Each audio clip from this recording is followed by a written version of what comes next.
1988년 서울올림픽, 2002년 한일 월드컵, 2011년 대구 세계 육상 선수권 대회에 이어 2018년 동계올림픽 개최지로 한국이 선정됐다.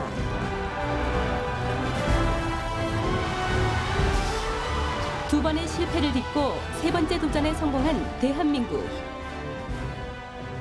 왜 우리가 평창 동계올림픽을 유치하려고 했는지, 필요성, 당위가 있었기 때문에 시작했던 거고 하는 거죠. 두 번 실패한 것이 무슨 문제가 있느냐. 이것은 10번이라도 해야 될 이유가 있다면 해야 되는 겁니다. 한국 최초 동계올림픽 유치 성공의 주역인 평창 동계올림픽 조직위원회 김진선 위원장을 만나본다.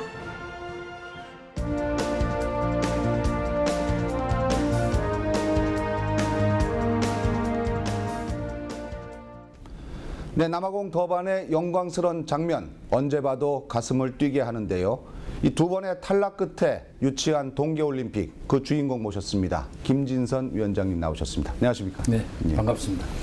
위원장이라는 직함은 같은데 남아공 더반에 계실 때는 유치위원장이셨고 지금 이제 조직위원장 맡으셨습니다.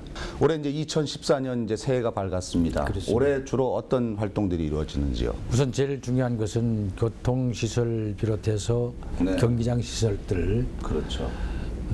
금년 3월 내는 저희들이 목표를 이미 작동한 것도 있지만 예. 전 시설 작동이다 이렇게 목표를 세우고 있습니다. 그래야지 또 기간 내 준비가 가능하고요. 우선 앞서 좀 화면이 나왔습니다만 2011년 7월 7일로 한번 잠깐 돌아가 보시죠. 네. 그때 저도 봤습니다만 온 국민이 그 생중계 지켜보면서 아 이번에 떨어지면 이젠 못하지 않나 그렇죠. 그랬거든요. 네. 현지에선 더 하셨죠? 어떻습니까? 그렇습니다. 이젠 뭐 절벽에 서 있는 그런 예. 절박한 기분이고 상황이었고요. 예. 또 이번에 실패하면 뭐 다시 재기할 수 없을 것이라는 또 예, 생각도 들었고 막다른 골목에 이제 있었던 생각이 들었죠. 예. 그렇게 3번 정도까지 도전하는 나라나 도시가 있습니까? 어떻습니까? 들어 있습니다. 있는데 예.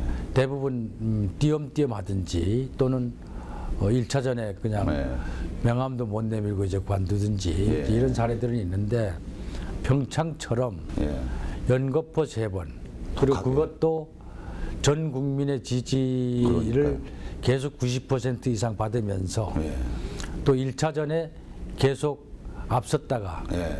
결선에서 뒤집히고. 뒤집힌 것. 이제 이런 사례는 유치 사상 처음이죠, 저희가. 그러니까요. 그러니까 이게 떨어지더라도 뭐 완벽하게 떨어지는 게 아니라 이기고 있다 뒤지거나 모든 그것도 면에서 아주 간발의 차고. 예. 예. 세 번째 그 도전하실 때 제가 그 TV 화면 보면서 가슴이 뭉클했던 것이요. 네. 그 IOC 실사단들이 평창을 방문했을 때 아, 그 지역 주민들이 정말 그 자기 일처럼 나오셔서 하는 걸 보면서 야, 이번에도 떨어지면 저분들이 얼마나 상심이 클까 그랬었거든요. 그렇죠. 그 현장에도 계셨죠. 현장에서 있었고요. 예. 뭐 또 그것이 더번까지 이어졌고요. 예. 전 국민들도 그리고 특히 지역 주민들은 세 번째 이제 하는 거니까 네, 네. 뭐 그 절절한 그 저기 모습과 염원이 그냥 그 실사위원들뿐이 아니고 전 세계에 이렇게 전달이 됐다 전 보고 있고요. 그것이 예컨대 2018명의 네. 그 우리 시민들이 I have a dream 예, 예. 합창을 하면서 그것이 오시는 분도 있더라고요. 그랬었고. 예. 그 남아공 더반 유치 행사에 참여했던 우리 취재진 얘기를 들어보면요. 그 IOC 위원들이 그 한국 사람들이 미안해서 이렇게 좀 피하는 경향도 있었다고 뭐 그런 분위기도 전해오고 그랬습니다. 하여간 그 당시에 참 그 절절했던 것들이 다 전달돼서 이런 좋은 성과가 있지 않았나 하는 생각이 듭니다만 어떻습니까? 그렇습니다. 지금 2010년 기억하시겠습니다만 예. 1차전에 51대 40으로 완전히 예상을 깨고 캐나다 밴쿠버에 저희들이 이겼죠. 뒤집혀서 3표 차로 떨어졌고요. 2014년도에도 저희가 유리했다고들 다 판단했는데 막판에 또 뒤집혀서 좋지 않게 졌고요. IOC 의원들 많은 분들이 평창에 부담감을 갖기 시작을 했습니다. 그렇죠. 그 이후에 거기에다가 또 추가적인 노력들, 또 신뢰 확보 이런 것들이 다 쌓여서 이제 됐죠. 그래서 유치가 확정되고 나서 가장 좋아했던 건 역시 지역 주민들이 아니었나 하는 생각이 듭니다. 그렇습니다. 현장을 가보셨겠죠. 현장에서도 그랬고요. 끝나고 나서 또 지역 주민들하고 만나 또 봤고요. 그게 이제 이런 것도 있는 것 같아요. 우리가 뭘 하면서 그것이 이제 이 현실적인 이해 득실을 이제 따지면서 하죠. 또 우리 이 목표도 국가적으로 또 지역적으로 큰 발전의 전기를 가져올 수 맞습니다. 있겠다는 예. 그런 희망 때문에 했는데 거기 플러스해서 한 번 시작했던 일 그것이 이루어지는 어떤 성취감 같은 것들 그런 게 함께 작용한 것 같아요. 한 번만 더 여쭤보면 우리말에 이제 삼세판이라는 말이 있지 않습니까? 그 세 번째 도전을 다시 해보겠다는 그런 생각은 어떻습니까? 위원장께서 하신 겁니까? 어떻습니까? 두 번 실패하고 제가 돌아왔죠. 예. 왔는데 좀 싸늘했습니다. 사실은. 첫 번째 실패하고 돌아왔을 때는 모든 전 세계가 놀랐고 국내에서도 놀랐고 평창이 그렇게 선전할 줄은 몰랐다고. 두 번 실패하고 나니까 이거 올림픽 동계올림픽 우리 한국 개최는 그렇게 어려운 것인가 이런 의문들이 제기되기도 하고 회의감도 생기고 좌절감도 너무 컸고 왜 우리가 평창 동계올림픽을 유치하려고 했는지 이걸로 되돌아간 거예요. 국가적으로 우리 지역적으로 필요성 당위가 있었기 때문에 시작했던 거고 하는 거죠. 그렇다 그러면 두 번 실패한 것이 무슨 문제가 있느냐. 이것은 10번이라도 해야 될 이유가 있다면 해야 되는 거 아니냐. 이렇게 마음을 먹고 다시 이 삼수 도전을 선언했죠. 그 우리에게 이제 아픔을 줬던 그 소치, 네. 러시아 소치 그 동계올림픽이 드디어 다음 달에 개막합니다. 이야, 참 그 세월이 참 빠르다는 생각을 하는데요. 물론 현장에 가서 직접 또 보셔야겠죠. 물론입니다. 지금 소치 올림픽은 이제 평창으로서는 우리가 배워야 할 마지막 장입니다. 그러네요. 그러니까 이제 저희들이 아주 유심히 찬찬히 보고 반면 교사로 삼고 잘된 건 잘된 거대로 또 미흡한 건 미흡한 거대로 그래서 우리 대거 우리 팀들이 갑니다. 각 분야로 나눠 가지고 가서 면밀하게 살펴보고 올 겁니다. 저도 가서 열심히 보겠고요. 지금 이제 하나하나씩 이렇게 스케줄에 맞춰서 이제 경기장이 이미 착공이 된 것도 있고 또 착공이 될 것도 있고 한데 가장 어려운 공사는 뭐고 가장 지금 잘 되는 것은 뭐가 있을까요? 제일 큰 공사가 지금 원주 강릉간 고속철도입니다. 이 프로젝트가 사업비가 4조 원 드는 거고요. 그다음에 터널이 많고 특히 진부에서부터 강릉까지는 거의 18km 정도 터널을 뚫어야 돼요? 대관령을 터널을 뚫고 가고 그러니까 올림픽 전에 맞춰야 되는 거니까요. 재정 투입도 그렇고 공사 기술 건설 일정도 그렇고 아주 빠듯하게 아주 정밀하게 시행착오 없이 진행이 돼야 되는 거니까요. 이 공기도 맞춰야 되면서 또 환경 오염도 최소화하면서 환경과 조화되는 이 몇 마리 토끼를 잡으셔야 되는데 일부 환경단체 이런 데서 좀 반대 목소리도 한때는 나왔었거든요. 지금도 이제 아주 환경단체에서 이 문제에 대해서는 아주 예민하게 보고 있죠. 그래서 처음 이제 저희들이 제시한 것이 가리왕산 중봉 이 다운힐 경기장이었는데 환경단체들이 유치되고 나서 다른 장소는 없는지 이렇게 같이 함께 찾았습니다. 저희들이 오픈해서 산림청 주관으로 여러 군데를 찾았지만 결국은 개최될 만한 시설이 기준이 나오는 지역은 여기밖에 그쵸, 없다는 결론이 나와서 다 같이 합의를 하고 그 대신에 환경적으로 어떻게 하는가 하는 문제를 서로 논의를 많이 해서 유전자 보호구역도 해제하는 것도 최소화시키고 또 이 정상 스타트 지점도 조금 조정해가지고 그 환경 저해를 최소화시키는 그런 조치도 했었고요. 그래서 앞으로 지금 이 문제에 대해서는 계속해서 환경단체들하고 협의를 하면서 모니터링하고 협의하고 하면서 지혜롭게 가장 최적 대안으로 가는 노력을 하고 있고 또 그렇게 하려고 합니다. 평창 두 번의 실패를 딛고 다시 한번 동계올림픽 유치에 도전한 대한민국. 2011년 7월 마침내 평창의 이름이 전 세계에 울려 퍼졌다. 1988년 서울올림픽을 시작으로 월드컵, 대구 세계 육상 선수권 대회까지 세계적 대회 유치 경험이 있는 한국은 2000년 동계올림픽 유치를 공식 선언하며 또 하나의 도전을 시작했다. 그러나 그 이후 과정은 순탄치 않았다. 밴쿠버 2010년 동계올림픽 유치 경쟁에서는 캐나다 밴쿠버에 패하고 are awarded to the city of Sochi. 2014년은 러시아 소치에 패하며 두 번의 실패를 경험했다. 하지만 평창은 희망을 버리지 않았다. 새로운 각오로 이제 더 물러설 수 없는 각오와 의지로 열심히 노력하겠다는 말씀을 12년의 시간, 세 번째 도전이 시작됐다. 2011년 평창 동계올림픽 유치위원회 대표단은 남아프리카 공화국 더반에서 국민들의 염원을 전하는 프레젠테이션을 시작했다. International Olympic Committee, ladies and gentlemen, good afternoon.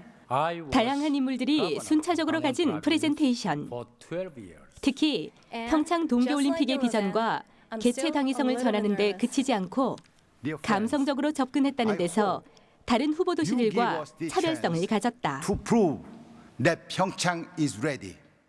예전의 한국의 모습과는 좀 달리 저희가 프레젠테이션에서 내세웠던 것은 한국의 젊음 그리고 그 생기발랄함 그리고 역동적인 그런 성장의 가능성을 저희가 매력적으로 포장해서 또 솔직한 모습을 보여줬기 때문에 많은 IOC 위원들의 마음을 움직이지 않았나 싶어요. 그 로기 위원장님께서 마지막으로 이렇게 카드를 돌려서 평창 2018 할 때도 말도 못할 정도로 너무나도 기쁘고 오랜 그 염원이 이루어져서 정말 감동적인 순간이었습니다.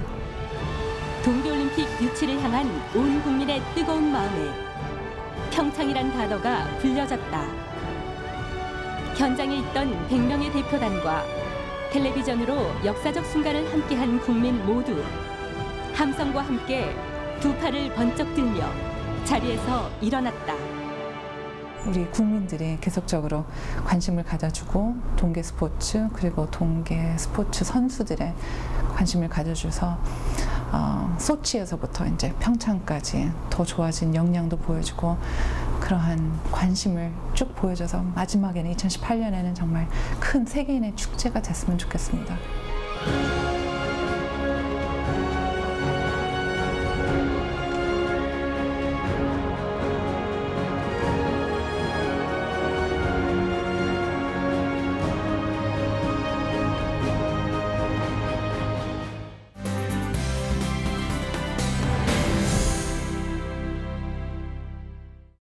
평창은 워낙 오랫동안 준비도 했었고 거기서 국제대회도 많이 했기 때문에 그렇죠. 상당수 시설을 기존 시설을 좀 리모델링 한다거나 증축한다든가 하는 그런 유리한 점이 있다는 얘기를 들었거든요. 실제로 그렇습니까? 그렇습니다. 지금 동계올림픽 치르려면은 모두 경기장이 13개가 필요합니다. 네. 근데 평창은 이미 7개가 있고요. 완성된 게. 이 중에서 5개는 뭐 그대로 뭐 저기 설치만 해서 쓸 수가 있고 2개는 조금 보완해서 쓰면 되고 나머지 5개만 이제 아까 활강 경기장 그다음에 이제 루지 봅슬레이 스켈레톤에서 막 누워서 하고 엎드려서 하고 하는 썰매 있잖아요. 그거 그다음에 이제 피겨 쇼트랙 경기장 스피드 스케이트 경기장 그다음에 아이스하키 남녀 원투 이렇게 이것 새로 하면 되니까요. 두 번 떨어지면서 차근차근 준비한 게 결과적으로는 안정된 준비를 할 수 있는 그랬죠. 바탕이 된 것 지금 같습니다. 예. 저희가 세 번째 된 것의 결정적인 요소 중에 하나도 예. 평창은 두 번씩이나 떨어지면서도 IOC에 약속한 것을 하고 있었다. 이행하고 있다, 지키고 있다. 예, 이것은 예. 대한민국밖에 신뢰감이 없다. 있네. 예. 준비된 평창. 그 전에는 허허벌판에다 기 꽂아놓고 이제 실사를 받았거든요. 네, 예. 지금 마지막에는 알펜시아 리조트 같은 것들 다 설치하고 준비하고 평창을 주지 않으면 안 되겠구나 하는 마음을 갖도록 했죠. 예. 지금 아마 이 개최되고 저런 시설들을 준비하려면은 거의 불가능하지 않을까 싶어요. 그리고 수조 원 들여야 되고요. 맞습니다. 네. 예. 그런 시설들 잘 만든 뒤에 선수 그 대회 끝나고요. 또 고속철도도 연결되고 하면은 그 고향이신 강원도가 굉장히 발전할 것 같다는 느낌이 있거든요. 그 상식적으로 그렇지 않습니까? 어떻습니까? 발전이란 측면에서는 일대 충격이 오죠. 왜냐하면 강원도 아시잖아요. 첩첩산중. 지금 청량리 기준으로 해서 보면 강릉까지 철도로 하면 1시간대를 갑니다. 이거 상상할 수가 없잖아요. 대전 거리가 되네요. 서울 대전 KTX가 1시간이니까요. 그렇죠. 서울 대전 간 KTX로 가는 거리만큼 예, 됩니다. 예, 그렇게 예. 되고 이 제2영동 고속도로 지금 저 영동 고속도로 늘 많이 막히잖아요. 좋아졌습니다. 예, 예. 그런데 제2영동 고속도로가 지금 건설 중에 있습니다. 그게 되면 알펜시아 대관령까지는 1시간 반대 가죠. 가는까지 2시간대. 그런 거니까 그것이 가져올 파급 효과는 엄청납니다. 뭐 투자 효과라든지 관광 효과라든지 등등. 앞서도 잠시 말씀하셨습니다만 올림픽을 개최하는 것은 뭐 국위 선양도 있습니다만은 국가의 경제적 이익도 있어야 되는 게 당연한 거 아니겠습니까? 네. 물론 경기장도 최선으로 제일 좋게 만들어서 선수들이 그 경기를 하는데 불편함이 없어야 되겠지만 흑자 올림픽이 가장 중요할 텐데요. 거기에 대한 대책은 어떻게 세우고 계십니까? 올림픽은 우리 문화라든지 체육 이런 것은 기업이 뭐 제조회사가 물품 만들어서 팔고 하는 그런 거하고 다르잖아요. 그렇죠. 그러니까 예, 예. 그걸 전체적으로 흑자냐 적자냐는 잣대만 너무 엄격히 이렇게 되는 것은 좀 네. 과하지 않냐 이런 생각을 하죠. 예를 들면 지금 흑자냐 적자냐 하는 것을 따지는 기준 자체가 지금 없습니다. 없이 많은 사람들이 대략적으로 얘기하는 거죠. 예를 들면 아까 말씀드렸던 그 원주 강릉 간 고속철도 같은 것은 원래 국가기관 철도망 계획의 동서철도로 2020년까지 완공하도록 되어 있는 겁니다. 지역 발전, 국가 발전 위해서 그런 걸 좀 맞춰서 이제 올림픽에 맞추는 건데요. 그런 것들을 모두 투입 비용에다 집어넣어서 흑자적으로 따지면 세계 어느 올림픽도 흑자하는 올림픽이 있을 수 없죠. 이제 그런 것을 고려 좀 해야 된다는 말씀을 올리고요. 특히 이제 우리 대회 조직위가 쓰는 돈이 있습니다. 대회를 전체 치르는 비용으로 아까 말씀드린 경기장, 뭐 교통망, 인프라 말고 그게 1조 7천여 원으로 저희들은 예산을 책정하고 있는데 2020년, 18년 되면 약 2조 원 정도 될 거라고 봅니다. 이것은 지금 계획은 정부나 지방자치단체 지원 없이 저희들이 벌어서 하는 겁니다. 이걸 스폰서적이 마케팅해서 이게 적자나면 저는 안 된다고 봐요. 흑자를 그걸 봐야 됩니다. 그래서 이제 평창 올림픽에 대한 가치를 이른바 밸류를 높여줘야 되죠. 우리 국민들 함께 노력해줘야 될 거고요. 그러면 마케팅도 잘 되고 해서 그런 기준으로 보면 저희들은 흑자 달성도 노력 여하에 따라서는 가능하다 이렇게 봅니다. 그 올림픽을 개최한 뒤에 그 국가의 어떤 신뢰도라든가 신인도 높아가는 것을 어떻게 그 화폐 가치로 환산을 하겠습니까? 또 그 뒤에 또 관광 수입 같은 것도 또 늘어나는 부분도 있고요. 여하튼 그래도 소중한 예산들을 잘 이렇게 비효율성을 많이 줄이시고 효율을 높이는 차원으로 잘 활용해 주십사 하는 그런 당연히 말씀을 그렇습니다. 드린 겁니다. 예. 여기 보니까 이제 엠블렘이 있거든요. 네. 근데 이게 좀 설명을 해 주시죠. 지금 왼쪽에 이 엠블렘이 예. 평창 동계올림픽 2018 2월 9일부터 20일까지 열리는 이게 거고요. 오른쪽 것이 3월 달에 열리는 패럴림픽, 장애인 올림픽. 그 두 개 엠블렘 지금 달려있는데요. 우리 한글에서 모티브를 우선 따온 거예요. 이게 한글입니까? 예. 평창의 저자가 뭐예요? 피읍이네요. 피읍하고 예. 치읓 아닌가요? 그렇죠? 천지인 사상이 있잖아요. 하늘과 땅과 사람. 이게 있는데 그걸 상징하는 겁니다.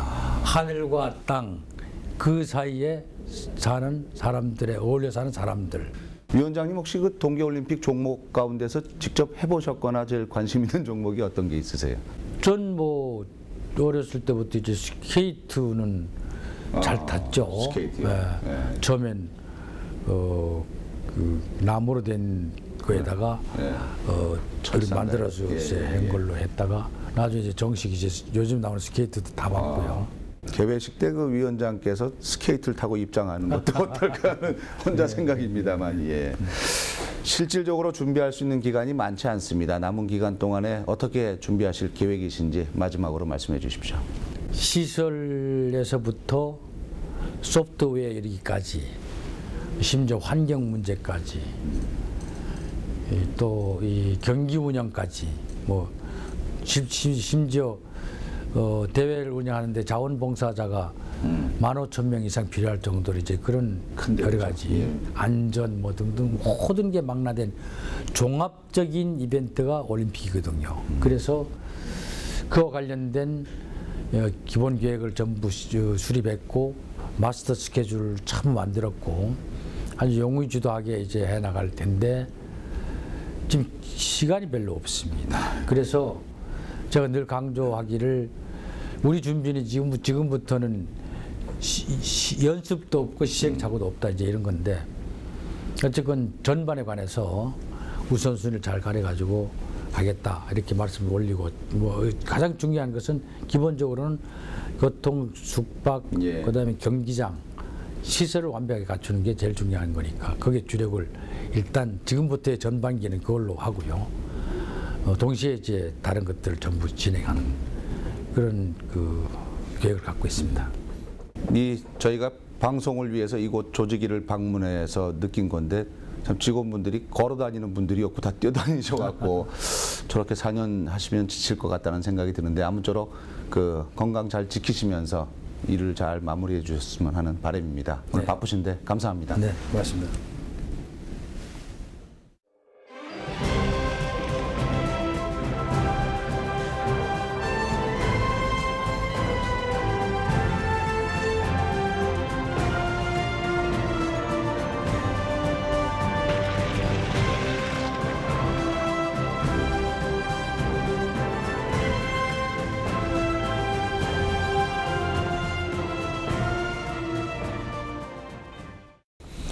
네, 1988년 서울올림픽이 발전한 대한민국의 모습을 전 세계에 알리는 그런 계기가 됐다면 꼭 30년 뒤에 열리는 2018년 평창 동계올림픽은 세계를 선도하는 인류국가 대한민국의 모습을 알리는 그런 계기가 되기를 기대하면서 오늘 순서 마치겠습니다. 고맙습니다.